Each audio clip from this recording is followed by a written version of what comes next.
Hello everyone. So let's discuss this problem. Okay, the problem was very interesting and very good. So let's discuss q coordinates of the points. Okay, given and two number x and y, which denote the coordinate of the point of the 2D plane. Determine point in a 2D plane.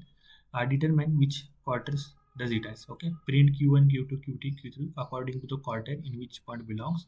Then origin if the point at the origin. EIXO x if the point is over the x axis and EXO y if the point over the y axis. मतलब कितना आसान सा problem दिया है देखो. अगर point यहाँ पर लाई करता है तो Q1 को प्रिंट करो, यहाँ पर है तो Q2 को, यहाँ पर है तो Q3 को, यहाँ पर है तो Q4 को. ठीक है, एक्स एक्सिस पर कभी होगा तो यहाँ पर इस वाले नंबर वर्ड को प्रिंट करो, वाई एक्सिस पे होगा तो इसको प्रिंट करो, और ओरिजिन मतलब बीच में होगा तो इसे प्रिंट करो. ठीक है, तो हम जरा इसे थोड़े और बेस्ट वे से अंडरस्टैंड करते हैं. तो जैसे कि आपको पता होगा कि this is your plane. Okay, और यहाँ पर क्या होता है, यहाँ पर इस वाले साइड में जो नंबर्स होते हैं ये जीरो होता है, और जीरो के राइट साइड वाले नंबर होते हैं पॉजिटिव. ओके, और यहाँ पर क्या होता है, ऊपर वाले नंबर होते हैं तो पॉजिटिव, तो ये पॉजिटिव पॉजिटिव होगा, है ना. Positive x. ओके, यहाँ पर दिखा देता हूँ. देखो पॉजिटिव वाई, ये वाई एक्सिस है. देखो पॉजिटिव एक्स एक्सिस है, पॉजिटिव वाई एक्सिस है ना. अब यहाँ पर जब जाऊँगा तो ये नेगेटिव है, तो यहाँ पर एक्स होगा, यहाँ पर वाई होगा, तो नेगेटिव क्या होगा, एक्स एक्सिस होगा, पॉजिटिव क्या होगा, वाई एक्सिस होगा. ठीक है, यहाँ पर जाने के बाद क्या होगा, ये दोनों भी नेगेटिव होंगे, नेगेटिव नेगेटिव, तो एक्स एक्सिस नेगेटिव होगा, वाई एक्सिस नेगेटिव होगा, है ना. और यहाँ पर जाने के बाद क्या होगा, मतलब एक्स का जो नंबर होगा वो नेगेटिव होगा, और वाई का जो नंबर होगा वो पॉजिटिव होगा, मतलब ये एक्सिस वाले पॉइंट. ओके, यहाँ पर क्या होगा, x as an positive and y as an negative. ठीक है, तो अब मैं Q1 कैसे डिसाइड कर सकता हूँ, अगर ये दो नंबर पॉजिटिव है तो Q1 में है, अगर x नेगेटिव है तो Q2 में है. ओके, अगर x और y नेगेटिव है तो ये है Q3 में, और यहाँ पर Q4. ठीक है, ऐसे मैं इसको डिसाइड करूंगा. ठीक है, अब x और y एक्सिस को कैसे पहचान सकता हूँ मैं, अगर y एक्सिस मेरा जीरो है, y एक्सिस मेरा जीरो है, और x एक्सिस मेरा जीरो है, तो ये ओरिजिन के ऊपर है ना. अगर y एक्सिस मेरा जीरो है और x एक्सिस मेरा एक नंबर है ग्रेटर देन जीरो. ठीक है, तो ये कौन सा एक्सिस पर है, x एक्सिस के ऊपर है ना.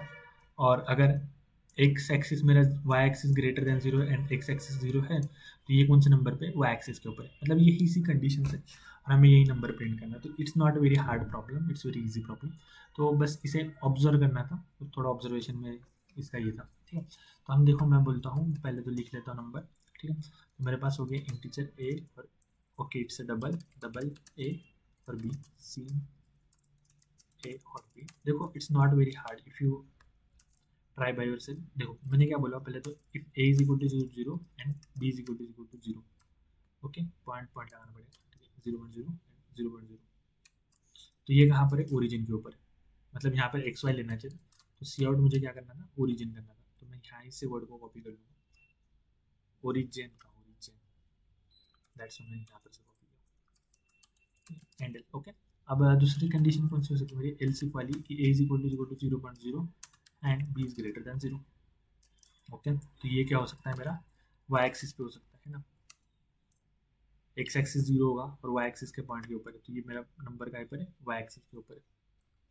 ओके, यूजिंग एक्स और वाई बेस्ड एंड. ठीक है, मैं को एक्स रहने दो, मैंने चेंज एल्स इफ. ओके, अगर A is greater than zero and B is 0.0, then क्या था मेरा, cout E X of X. ठीक है, अब Q1 Q2 3 Q4 की बारी है. देखो इसको हैंडल कर देता हूँ. ठीक है, अब एल सीप में देखना है मुझे, एल सीप में क्या देखना था कि if A is greater than zero and B is greater than zero, मतलब कौन सा एक्सिस पे, Q1 क्वार्टर पे. ओके ना, तो ये कौन सा पे थे, Q1 पे थे, Q1 dot endl. Okay, now else if A is less than zero and B is less than zero, ये कहाँ पर थे, इस ये थे Q3 के ऊपर. देखो x is less than zero and B is greater than zero. Okay, तो ये था Q2 के ऊपर. तो इस वाले को ले लेते हैं हम थोड़ा. तो देखो A is less than zero and B is greater than zero, तो ये था Q2, cout Q2 dot endl. Okay okay, सी और एल सी. अगर यहाँ पर देखो कि नेगेटिव नेगेटिव होगा, A is less than zero and B is less than zero, तो देना दोनों देखना. यहाँ पर मुझे क्या करना है, Q3 लिख देना है. ठीक है, Q3 डॉट हैंडल मीन्स यहाँ पर बस इतना हैंडल और देन लास्ट में मेरा Q4 होगा, cout Q4 dot endl. Okay, so यही था पूरा इस कोड में और कुछ हार्ड नहीं था इसमें, बस हमें इतना ही लिखना था। और देखो ये पास होता है नहीं, सो यहाँ पर कुछ रॉन्ग आ है, तो यहाँ पर तो ये पास हो रहा है, हम सबमिट करके देखते हैं ये एक्सेप्ट होता है या नहीं।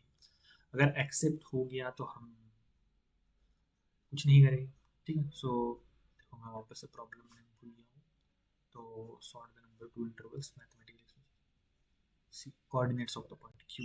Okay, so let's try to submit it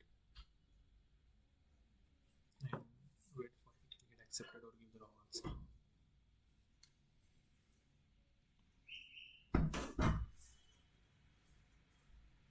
At a wrong answer or 5, so let's see what is the 5. okay, so ये लेस देन 0 था एंड ये 0 0 था, तो यहाँ पर ये आना चाहिए था बट यहाँ पर ये नहीं आया। Y? a is greater than 0 and b is equal to 0, तो वही तो था। Okay sorry my bad, no it's not bad, क्योंकि a इज नॉट 0 मतलब यहाँ पर फिक्स नहीं है ना। ओके, तो यहाँ पर मुझे नॉट इक्वल टू यूज करना है, माय बैड, क्योंकि नेगेटिव भी नंबर्स हो सकते हैं ना। ओके, सो सी यहाँ पर देखो, यहाँ पर b is not equal to 0 and a is not equal to 0। Okay, why I am saying this, because यहाँ पर नेगेटिव नंबर्स भी हो सकते हैं, वो एक एज केस बच गई थी। Nice. Okay, so let's try to submit. Sometime we forget to handle the edge cases, this is the real world example. Okay, so again try to solve it and ओ था ना क्यू। Okay, so let's try to submit. See basically क्या हो गया था कि मैंने क्या किया था, बस पॉजिटिव के लिए हैंडल किया था, नेगेटिव के लिए किया ही नहीं था। तो मैंने अब नॉट इक्वल टू 0 किया है, तो ये कोई भी नंबर हो सकता है, मतलब इस एक्सिस का कोई भी नंबर हो सकता है। और b is not equal to 0 किया है, तो उस एक्सिस का कोई भी नंबर हो सकता है ना। तो वही देखना था, और देखो ये होपफुली एक्सेप्ट हो गया। This is all for this problem.